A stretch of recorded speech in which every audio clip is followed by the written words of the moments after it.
Lebih penyebab buta mata hati. Pertama, irsal jawarih fi ma'asillah, mengumbarkan anggota tubuh untuk bermaksiat ke Allah. Beli irsalnya beli hana tunle mecut.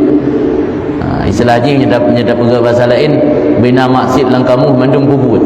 Yang ka irsal jawarih fi ma'asillah. Yang kedua, at-tama' fi khalqillah, banyak berharap kepada manusia yang bisa berdampak buta mata hati ni. Kurang berharap ba Allah, dempu-dempu dah harap ba orang, hantam dah pulang ba Allah. Ke hanya melaki ba orang, melaki tapi dah harap ba Allah. Ya Allah, dia sentuh hati dengan lem di tembi dah kena bermenan. Yang ana ada yang hanam tengok lebih ke dalam ba Allah. Ana yang kelak penyebab buta mata hati at-tasannu fi taatillah, sikap berpura-pura dalam menjalankan ketaatan kepada Allah. Makna tasannu hana tulus. Bagi tanya maksud ibadat untuk pencitraan. Ibadat untuk pencitraan, untuk dapat pujian, untuk dapat popularitas, yang kena tasannu.